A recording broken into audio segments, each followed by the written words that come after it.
Irmãos, nós estamos numa jornada aí de toda primeira quarta-feira do mês tratarmos a respeito de um tema dentro dos temas dos eventos finais.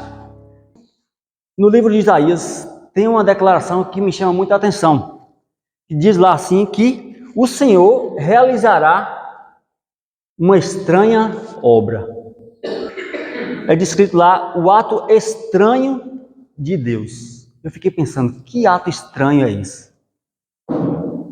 E o ato estranho, no versículo seguinte, vai estar relacionado à sua ira, a ira de Deus.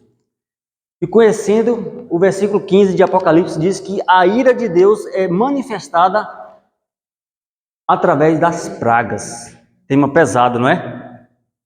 Então, 7 últimas pragas do ponto de vista dos justos e do ponto de vista dos ímpios. Esse será o tema da nossa primeira quarta-feira do mês que vem, agendado para o dia 2 de outubro. Qual é o tema? 7 últimas pragas, do ponto de vista dos ímpios e também do ponto de vista dos justos. Esse será o nosso próximo tema. Por quê? Porque o tema de hoje é o fechamento da porta da graça. E aqui nós temos duas graças, né? Fechamento da porta da graça é a temática proposta para hoje. Quando se trata de mensagem temática, a gente precisa passar por alguns versos da Bíblia para que aquele tema fique claro, esclarecido do ponto de vista bíblico. E hoje não será diferente. Só lembrando que nós estamos tratando a respeito dos eventos finais a partir desse livreto. Nós estamos estudando o livreto do ponto de vista bíblico, não é? Só lembrando que hoje é o capítulo de número 16. E o livro tem 20 capítulos. Ou seja, daqui até o final do ano, a gente encerra o capítulo. Estudando capítulo por capítulo. E louvado seja Deus porque você se propôs estar aqui. Irmãos, o que é isso? Fechamento da porta da graça. O que seria isso? A gente vai ver o que é isso, quando isso ocorre, se é possível de saber e, principalmente, o que fazer. O que fazer? Porque nós vamos ver que o fechamento da porta da oportunidade em si não é o problema. O problema é estar de fora da porta. Não é verdade? Então eu quero que você abra aí, por gentileza, a sua Bíblia no Salmo 100. Salmo de número 100. Nós podemos ver essa temática do ponto de vista otimista ou pessimista. Pensar assim, misericórdia, a porta da graça vai se fechar. É pessimista. Ou alguém pode dizer assim, a porta da graça vai se fechar e eu vou estar para o lado de dentro. É aquela história de alguém que olha para um copo de água, está por meio, né? Aí o pessimista vai falar assim, rapaz, esse copo de água está quase vazio, mas está por meio. E aí chega o otimista e fala, olhando para o mesmo copo d'água, por meio d'água, e fala, o copo de água está quase cheio, porque está por meio, né? Tudo vai depender do nosso ponto de vista. Salmo 100, acharam aí? Santo Deus, mais uma vez a tua palavra está aberta, queremos suplicar a tua instrução nesse momento, em nome de Jesus. Amém. Versículo 5 do Salmo 100. Na versão que eu estou utilizando, diz assim, porque o Senhor é bom, a sua misericórdia dura para sempre, e de geração em geração a sua fidelidade. Falou mais ou menos assim na sua aí? O Senhor é bom. Alguém aqui duvida que o Senhor é bom? Eu creio que não, né? O Senhor é bom, está escrito, revelado. A sua misericórdia dura para sempre. E de geração em geração a sua fidelidade. Irmãos, partindo desse ponto, desse versículo, o Senhor é bom, a sua misericórdia dura para sempre. Ora, se a misericórdia do Senhor dura para sempre, eu tenho base bíblica para conjecturar, pensar, afirmar que existirá um momento que a porta da oportunidade, da misericórdia, da graça se fechará? Interessante, né? Não é? Olhando para esse versículo, ó, Deus é bom, eu não duvido disso, sua misericórdia dura para sempre. Então, a partir dessa declaração, a gente pode se perguntar assim: sempre teremos oportunidade de salvação? Sempre, irmãos. Eu posso fazer o que eu quiser, eu posso viver da forma como eu quiser, que a porta da graça sempre vai estar escancarada para mim. Por quê? Porque o Senhor é bom, a sua misericórdia dura para sempre, e de geração em geração ela se renova. Não é? Não podemos pensar assim. E eu aprendi uma coisa um dia desses com um irmão que está aqui, inclusive. Ele diz assim, ó, existe diferença entre misericórdia e graça. Então, misericórdia é aquilo que, mesmo eu merecendo, que era a destruição eterna, Deus não me dá, porque misericórdia ele nos concede. E graça, mesmo a gente não merecendo, Ele nos oferece. E aí cabe a gente não desperdiçar essa oportunidade e aceitar essa tão bondosa graça. Apesar de sermos agraciados pela bondade de Deus, tem outro salmo, bem pertinho aí, eu vou só citar aqui para a gente ganhar tempo, diz assim que a retidão e a justiça são o alicerce do trono de Deus. Ó, da mesma forma como a graça, a misericórdia é abundante, o texto sagrado também nos diz que a justiça é a base do trono de Deus. Porque a definição clássica mesmo de fechamento da porta-graça é o momento da história que não haverá mais oportunidade, nem para se perder e nem para se salvar. Bom, tendo em mente então que a graça de Deus é abundante e Ele quer nos alcançar e que a justiça é a base do trono de Deus, e eu pergunto, haverá, biblicamente, tem como eu provar que haverá um fechamento da porta da graça, da oportunidade de salvação? Abra sua Bíblia aí no livro do Gênesis, capítulo 7. Sempre para cada tema proposto, sugerido, pelo menos 2 versos para a gente se embasar a afirmação. Gênesis 7, versículo 16. O contexto aqui é o dilúvio, no dilúvio, e aí no versículo 16, do capítulo 7 de Gênesis diz, eram macho e fêmea os que entraram de toda a carne, como Deus lhe havia ordenado. O que aconteceu na sequência? O Senhor fechou a porta após eles. Repete assim comigo, ó. O Senhor fechou a porta. Agora eu pergunto, a porta que Deus abre, tem como alguém fechar? E a porta que Deus fecha, tem como alguém abrir? Não tem. Então, assim como existiu um fechamento de porta de misericórdia para os antediluvianos, nós podemos nos basear também nessa história e dizer que sim, haverá um momento que a porta da misericórdia se encerrará. Mas, irmão, isso é Velho Testamento, isso aí é lá há 4.000 anos atrás, foi que aconteceu o dilúvio. Então, eu quero ler com os irmãos agora 4 versículos do Novo Testamento, que também traz a declaração que haverá um momento em que a porta se fechará. Mateus, capítulo 25. Mateus 25, para mim, é interessante. Primeiro, pelo que eu disse, é Novo Testamento. Segundo, é Jesus falando. Aqui não é o Noé, não é o Paulo, não é o Pedro, é o Cristo falando e Mateus apenas registrando. Mateus 25, versículo 6 a 10. Olha só, está escrito aí. E aqui começa dizendo, mas à meia-noite. Essa hora na Bíblia ela é importante. A meia-noite é considerada a hora mais escura do dia, né? Das 24 horas. A mais escura, a meia-noite. E aqui a gente pode considerar no restante da leitura. Mas à meia-noite ouviu-se um grito. Eis o noivo, saía ao seu encontro. Então se levantaram todas aquelas virgens e prepararam as suas lâmpadas. Verso 8. E as nécias disseram às prudentes, dai-nos do vosso azeite, porque as nossas lâmpadas estão se apagando. Mas as prudentes responderam, não, para que não nos falte a nós e a vós outras, e diante aos que vendem e comprai-o. E saindo elas para comprar, chegou o noivo, e as que estavam apercebidas entraram com ele para as bodas. E então, o que aconteceu? E fechou-se a porta. Quem disse isso aqui? Cristo Jesus. E a gente não vai estudar a parábola em si, porque a gente tem mais conteúdo pela frente, mas aqui diz que enquanto as nécias, as imprudentes, negligenciaram a busca pelo azeite, que a gente sabe que é a unção do Espírito, as prudentes tinham ali azeite em dobro. E eu me lembro quando Eliseu pediu a Elias, dá-me porção dobrada do teu Espírito, tudo relacionado à questão do Espírito que também precisamos.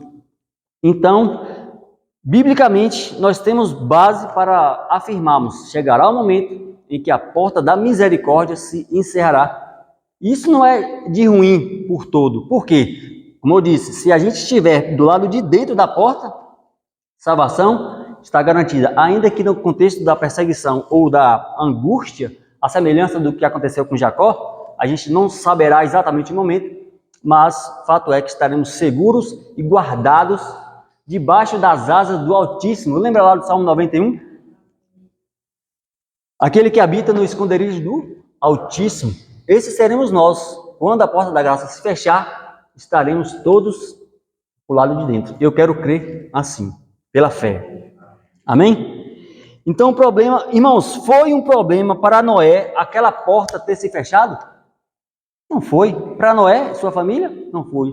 Porque eles acreditaram, eles colocaram a fé em ação e fizeram a vontade de Deus. Foi um problema para as virgens prudentes aquela porta ter se fechado? Não. Para as prudentes, não. Só foi um problema para as virgens nécias, as chamadas virgens loucas.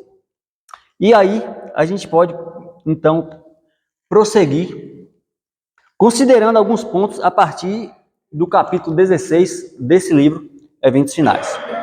Tá certo? O capítulo 16, eu tenho ele digitalizado aqui. Nós vamos dar sequência, então, na leitura.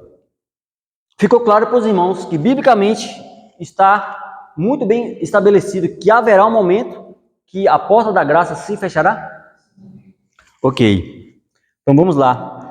No primeiro tópico diz assim: Deus não nos revelou o tempo em que esta mensagem será concluída, ou quando terá fim o tempo da graça. Alguém aqui sabe quando é que essa graça se encerrará? Esse tempo de misericórdia se cessará? Ninguém sabe. Por que ninguém sabe? Imagina que alguém aqui soubesse o dia que vai morrer. No ano de 2025, no mês de fevereiro, no dia 3, é o dia que você vai morrer.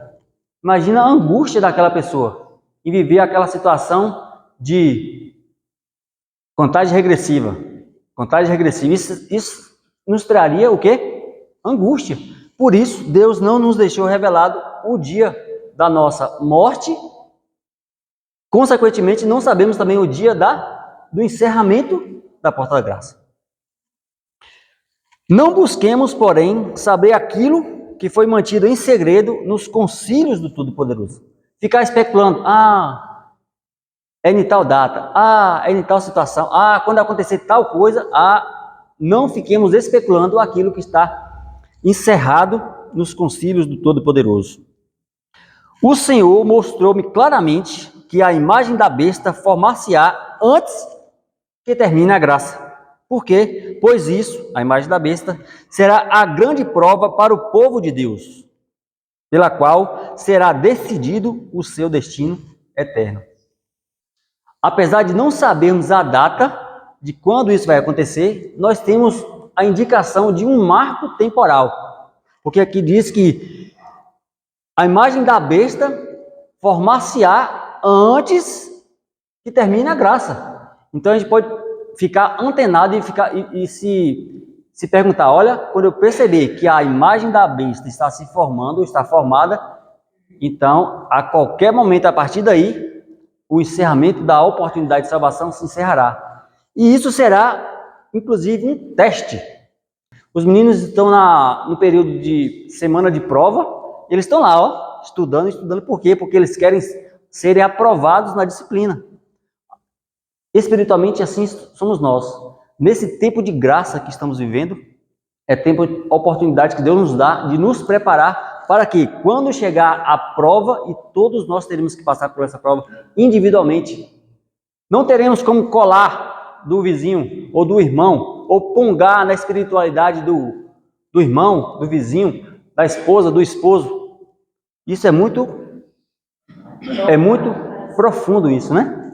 Seremos provados para quê? Para sermos aprovados. Não sabemos quando, mas temos esse marco aí, temporal. Quando terminar o tempo de graça, isso se dará repentina e inesperadamente. Sabe aquela situação que a gente recebe a notícia assim: alô, você sabe, fulaninha morreu. Morreu? Essa é uma situação, infelizmente, uma situação comum de acontecer. A gente recebeu a notícia de que alguém que a gente conhece morreu. Qual é a expressão que a gente fala? Morreu? Foi o quê? Para a gente, inesperadamente. Assim será também o fechamento da porta da graça geral, histórica, e também, eu poderia dizer, individual.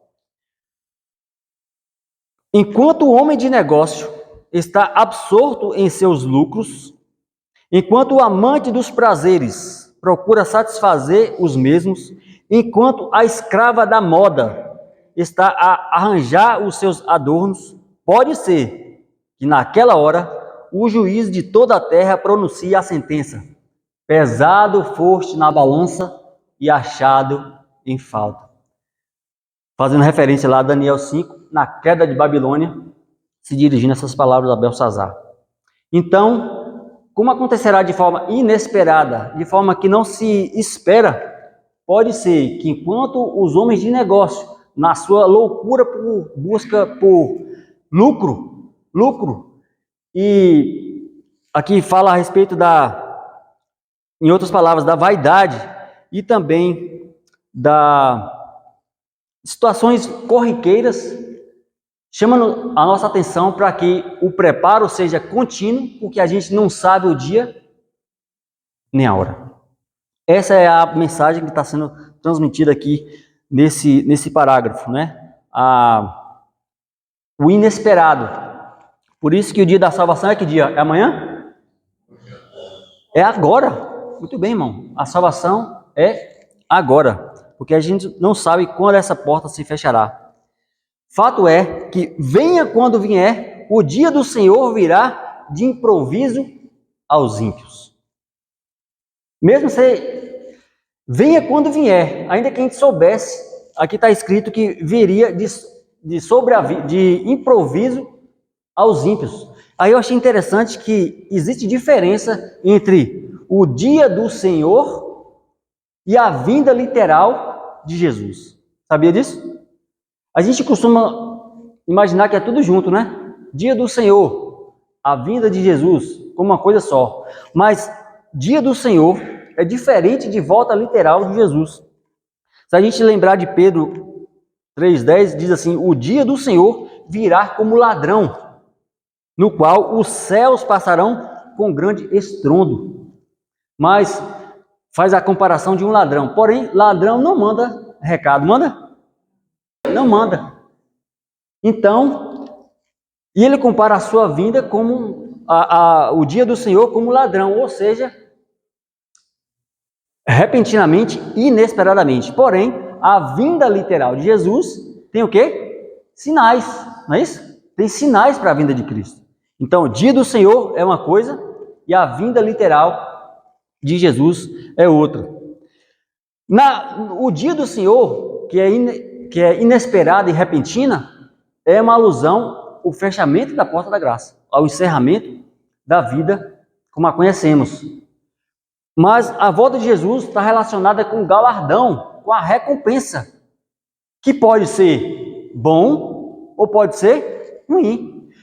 Apocalipse 22:12 diz: eis que venho sem demora, e o meu galardão está comigo para dar a cada um segundo as suas obras.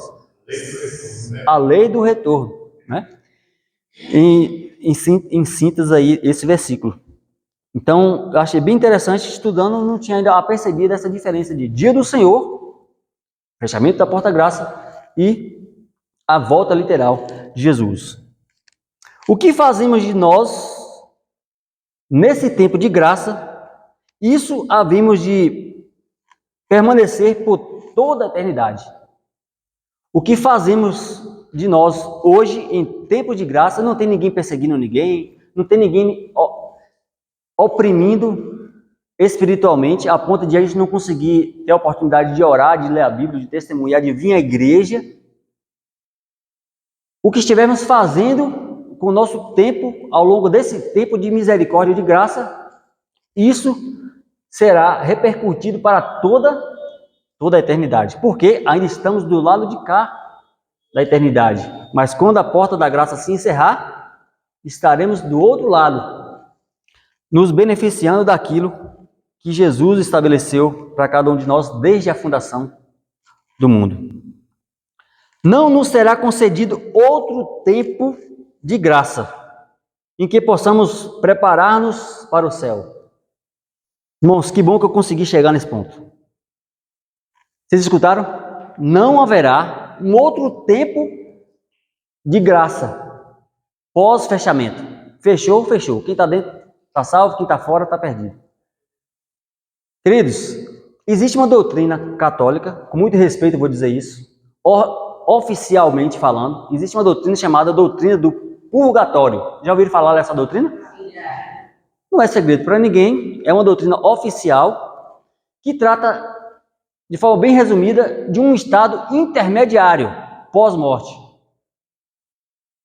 Enquanto que o morto está lá em um estado intermediário, alguém vivo, intercedendo ou fazendo algumas coisas, algumas instruções, aquela pessoa tem a oportunidade de sair daquele estágio intermediário e aí ela vai para o céu, definitivamente, ou ela desce para as chamas do lago de fogo.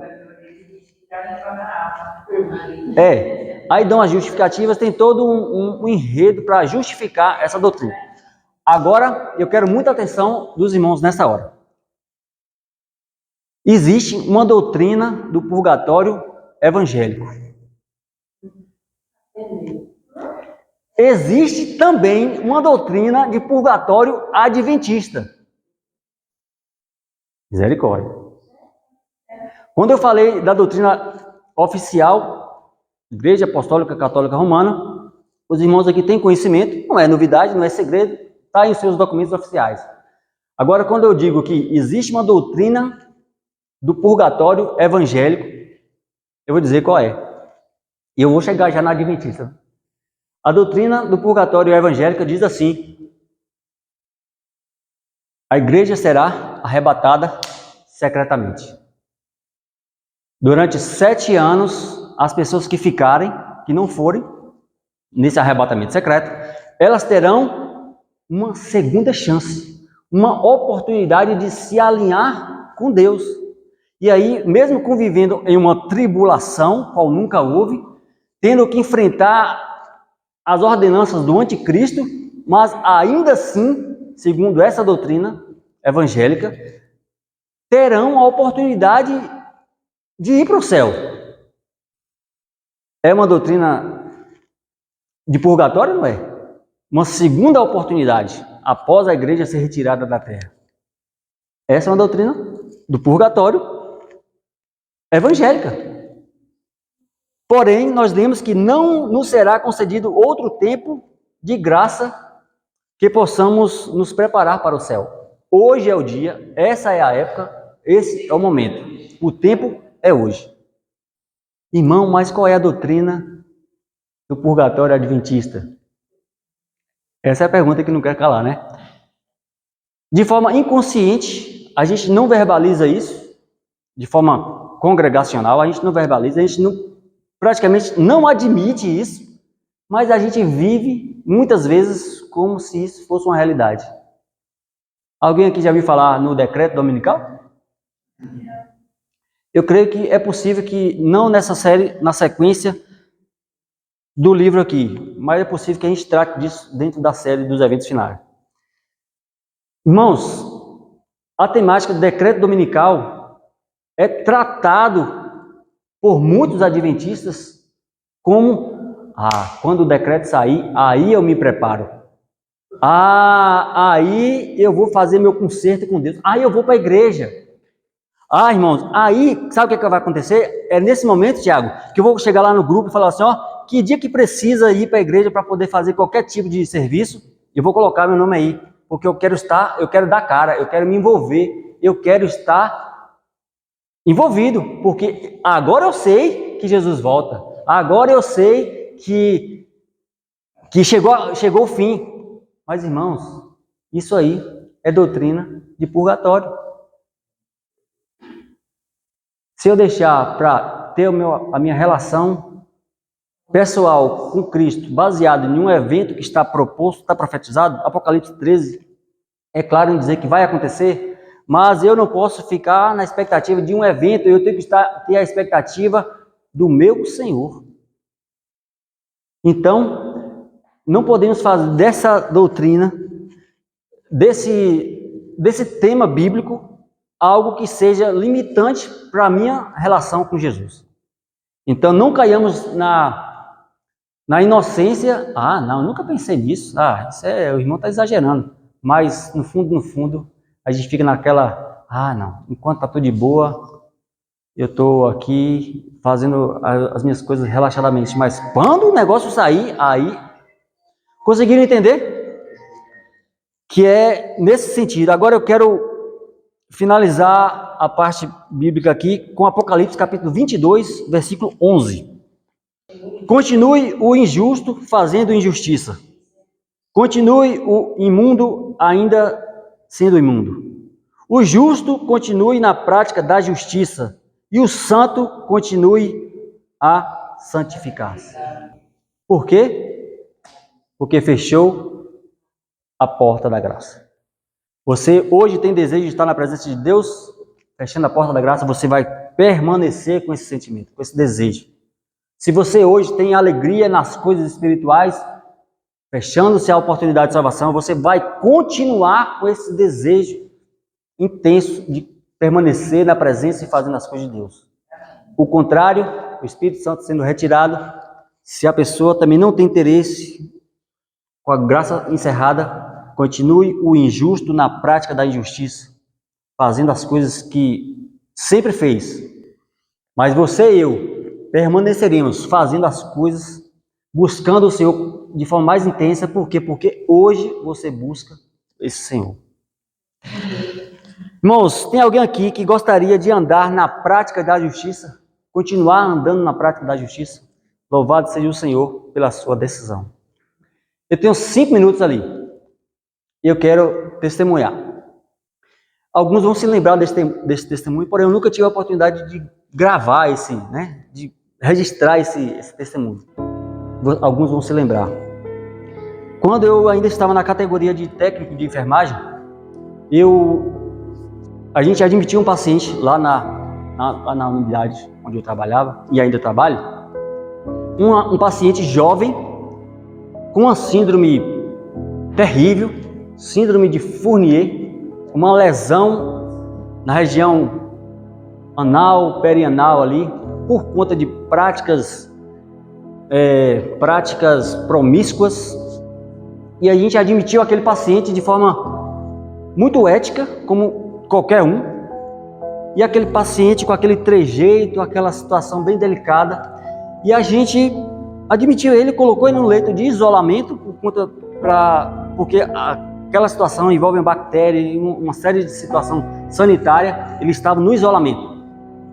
E aí, deixei ele, passei o plantão, tratei com ele e fui embora. E normalmente, quando eu passo o meu plantão, eu como que zero a minha cabeça assim, para não ficar absorvendo problemas lá do hospital. São 10 leitos. Se eu fosse absorver tudo aquilo ali, eu acho que não teria saúde mental. Enfim, passei o plantão, deixei o paciente lá, lúcido, responsivo, com dor, mas controlado à base de remédio, e fui para casa. Aí a gente teve uma situação de final de semana, fui passear com Patrícia e Levi. O Iago nem existia ainda. E lá, nesse meu momento de passeio, uma forte impressão naquele jovem. Nunca aconteceu isso comigo, eu ficar pensando em paciente, situação de paciente, situação terrível de paciente. E aí eu falei, meu Deus, o que o senhor quer? Por que o senhor está me impressionando a mente com aquele jovem? Com aquela situação? Aí Deus começou a me fazer lembrar da história do ladrão na cruz. Tem a ver uma coisa com a outra. Ladrão na cruz, aquela situação lá. Um à direita de Cristo, outro à esquerda de Cristo. Eu falei assim com Deus, Senhor, nem é Páscoa. Porque é na Páscoa que a gente passa por esses textos, né? De forma... Enfim, fui para casa com aquela situação, com aquele rapaz na mente e fui para a Bíblia, fui recapitular o texto que fala do diálogo do ladrão na cruz com Jesus ali. E aí fui perceber, rapaz, esse camarada aqui, ele aceitou a salvação no último instante. Ele teve a oportunidade e ele abraçou a oportunidade. Contrário do seu companheiro da esquerda lá, que também teve a mesma oportunidade, mas deixou passar. E aí Deus falou, olha, conta essa história para aquele rapaz. E rapaz, o camarada naquele trejeito lá, será que ele vai chamar minha chefe e falar assim, tá falando de religião para mim aqui, né? Eu corro esse risco. Lá na área lá, eu sou profissional, eu tenho que manter uma certa postura lá, saber o momento certo de falar. Aí eu combinei com Deus, falei, Senhor, se eu chegar lá, aquele cara ainda estiver lá, eu vou contar a história. Agora tem um detalhe, ele tem que estar acordado. Acordado que eu digo assim, não está em coma. Vocês entenderam, né? Ele tem que estar acordado e tem que estar apto para me ouvir. Consciente. Cheguei lá, ele estava no isolamento. A primeira coisa que eu fui foi fazer o quê? Olhar no isolamento para ver se ele estava lá e se ele estava acordado. Estava acordado. Eu disse, agora eu tenho que fazer a minha parte. Deus fez a parte dele, conservar aquele camarada naquele estado. E aí, tudo bem. Eu falei, não, eu tenho um plantão de 12 horas, né? Na ocasião eu chego às 19 horas e só ia sair 7 da manhã. Eu falei, eu tenho 19 horas, eu tenho 12 horas ainda pela frente. No momento certo, vai chegar. Entrei com o meu colega para dar assistência para eles. Escovar dentes, trocar fralda, dar o remédio. Aquela coisa de enfermagem. E aí eu falei, meu Deus, e agora? É agora ou não é agora? É agora ou não é agora? Vou tocar no assunto. Eu estava com uma dupla, né, de colegas ali para fazer a assistência. Eu falei, não, eu estou meio constrangido aqui, esse colega aí, não sei se você vai entender. Beleza. Deus cuidado, deixei ele arrumadinho, fui para o outro paciente. Saí do isolamento, tirei minha luva, lavei minha mão, fui lá para o outro leito. Passaram-se uns 20 minutos, ele grita de lá do quarto, enfermeiro! Na hora eu falei, é agora. Sou eu, é agora. Fui, isolamento, fechei a porta, fechamento da porta da graça, fechei a porta, saiu na redoma de vidro com aquele paciente lá, agora com a missão, não do meu supervisor, enfermeiro, mas agora uma missão de Deus.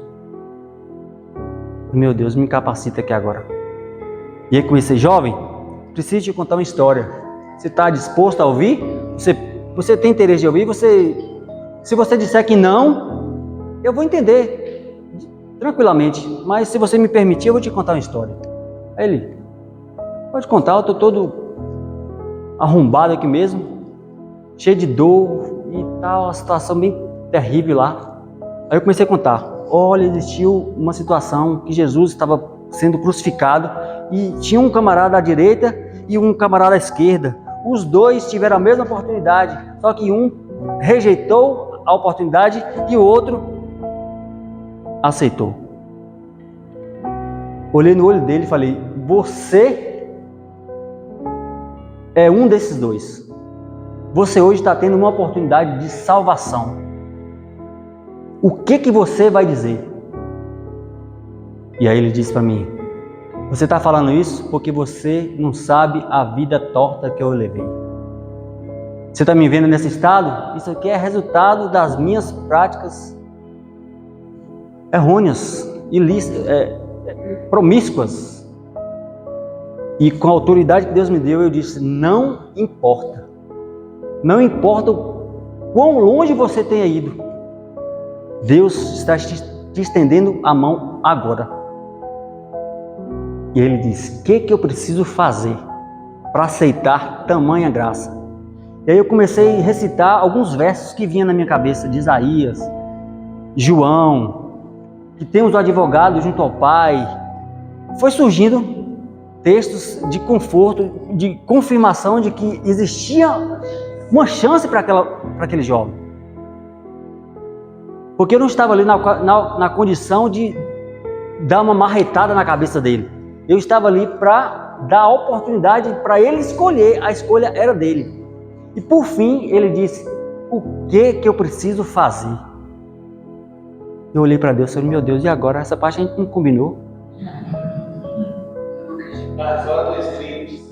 Essa parte a gente não combinou. Senhor, o que ele precisa fazer? Falei: jovem, você aceita orar comigo? E nisso meus colegas já estavam tudo assim lá de fora do vidro. Meu Pai eterno. O que você... Falei: você aceita orar comigo? Aceito. Então repete comigo: Senhor Jesus. Ele não conseguia falar Senhor Jesus. Porque aí ele foi dizer, né, que até então ele era alguém que desprezava o nome de Jesus, o poder de Jesus, a pessoa de Jesus. E na hora de, nesse contexto, ele ter que admitir e clamar por Jesus, fala assim: Senhor Jesus. Ele não conseguia. Aí eu coloquei a mão na cabeça dele, em posição de mãos. Enquanto você não confessar com a sua boca o Senhor Jesus não vai poder fazer nada por você. Com a mesma boca que você blasfemava do nome de Jesus, que você desdenhava do poder de Jesus, você agora vai ter que, perante o universo, testemunhar desse nome, porque esse nome tem poder. E aí, insistindo, ele: Senhor Jesus, saiu. E aí eu falei, eu ia falando e ele ia repetindo: perdoa os meus pecados, perdoa os meus pecados. Não foi tão fácil assim, viu, irmãos? Foi uma batalha espiritual naquela ocasião. Mas por fim a gente conseguiu fazer uma oração racional, de súplica, e ele conseguiu, mesmo em trancos e barrancos, conseguiu repetir tudo aquilo. E por fim, para a gente encurtar a história, ele disse que se sentiu um alívio que ele nunca tinha sentido até então. Que de fato ele estava se sentindo perdoado. E aí a gente deu um amém, né? E deixou ele tranquilinho lá no leito. Embrulhei ele. E aí saí lavado de suor. Uma batalha. E aí, quando eu saí, a enfermeira entrou, né? E aí, tá tudo bem aí? Aí o rapaz: não, tá tudo bem. Eu só quero que você me diga uma coisa. Tudo aquilo que esse rapaz me falou é verdade? A enfermeira: ali a situação. Sei lá o que ele falou. Eu estava vocês dois aqui. Mas de uma coisa eu sei: se ele falou, é verdade. Porque eu conheço ele. E ele não é de brincar com coisa séria. Se ele falou, eu não sei o que ele falou, mas se ele falou, é verdade.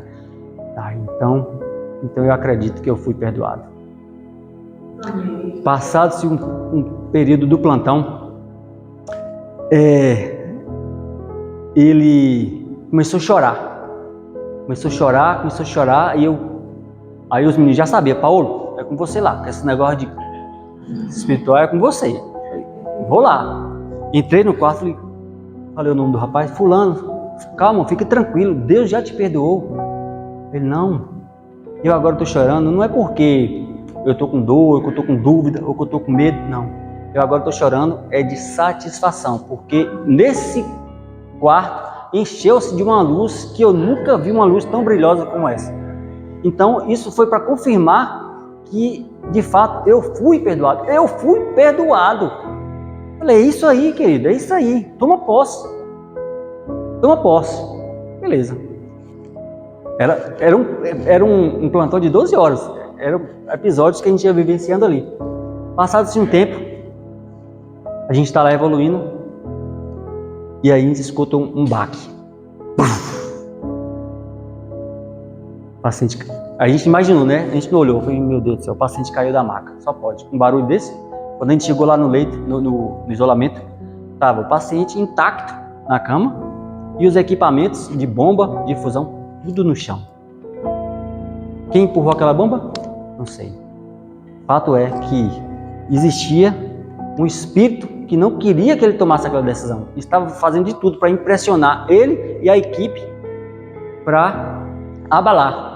Mas eu falei com o enfermeiro, pode ficar tranquilo, isso aqui é coisa espiritual e está tudo sob controle. Olha para o paciente. Não fica preocupado com a bomba que quebrou, que a equipe que esbagaçou. Olha para o paciente. Aí ela, é mesmo? Não, o paciente está em paz, está tranquilo, sem dor, sereno. Pronto, é o que importa. É a vida que importa. Pronto. Acabou aí? O que vocês acham? 3 horas da manhã, já havia se passado alguns detalhes nessa situação. 3 horas da manhã, uma outra paciente, lá do outro extremo, do leito 1, faleceu. Era uma pacientezinha já idosa, 90 e poucos anos, já não tinha mais o que fazer por ela, já estava inconsciente, entubada. Tá, faleceu, a gente vai fazer o nosso protocolo. Preparar o corpo e levar para o necrotério, que fica a parte da nossa unidade fechada. Aí vai 3 horas da manhã, eu e um colega levar esse corpo para o necrotério. A gente sai da unidade, deixa a unidade em paz, tranquila. Todos os procedimentos geralmente são feitos antes de meia-noite, naquela penumbrazinha, e a gente vai para o necrotério. Passados-se 10 a 15 minutos que a gente foi, deixou o corpo lá, quando a gente volta, tá a unidade toda acesa de novo. A gente imaginou, teve intercorrência aqui, porque a gente só liga as luzes depois de meia-noite se tiver intercorrência, alguma intercorrência aqui. A gente acelerou e quando eu avistei, era exatamente o quarto do rapaz que estava tendo uma parada cardíaca. E quando a gente chegou lá, já o pessoal o resto da equipe, né, já estava fazendo a massagem, dando assistência de socorros ali, porém, aquele jovem não voltou, ele foi a óbito. E aí foi a hora de eu me perguntar, meu Deus, se eu tivesse negligenciado aquela instrução que foi muito específica para mim, seria a última oportunidade daquele jovem. Mas eu louvo a Deus porque ele, a semelhança do ladrão que aceitou lá no registro bíblico, aquele jovem também aceitou no último instante da sua vida, e eu tenho a expectativa de encontrá-lo em algum momento na eternidade. Amém. Amém. Eu tenho esse testemunho no meu coração já faz algum tempo, mas eu trago esse testemunho de forma muito impactante, porque foi impactante na ocasião. E aí os meus colegas todos ficaram comovidos ali e alguns até começaram a respeitar o momento espiritual de alguma situação que estivéssemos vivendo, né? Diferente de outros momentos que se fazem chacota, né? Mas com uma situação tão impactante, não teve como o respeito não ser imperado ali. Por quê? Porque a glória de Deus se manifestou naquele lugar e principalmente houve salvação naquela noite. Amém. Que você e eu também possamos aproveitar as oportunidades que Deus nos dá para que a glória do Senhor se manifeste na minha e na sua vida. Amém. Que Deus seja louvado pela sua vida, hoje e sempre, em nome de Jesus. Oremos. Querido Deus, louvamos o teu santo nome, Senhor, por saber que um dia o mal terá fim. A graça se encerrará, Pai. Mas louvado seja Deus porque temos a oportunidade hoje de escolhermos estarmos ao lado do Senhor, do lado de dentro. E aí, Senhor, quando esse momento acontecer, ainda que nós não saibamos quando isso acontecerá, não importa. Queremos estar eternamente ao lado do Senhor. Ó Deus, não nos deixa perdermos as oportunidades que o Senhor, por circunstâncias, vai nos apresentando ao longo da jornada, Senhor. E que, se é para salvar a nós, faça-o.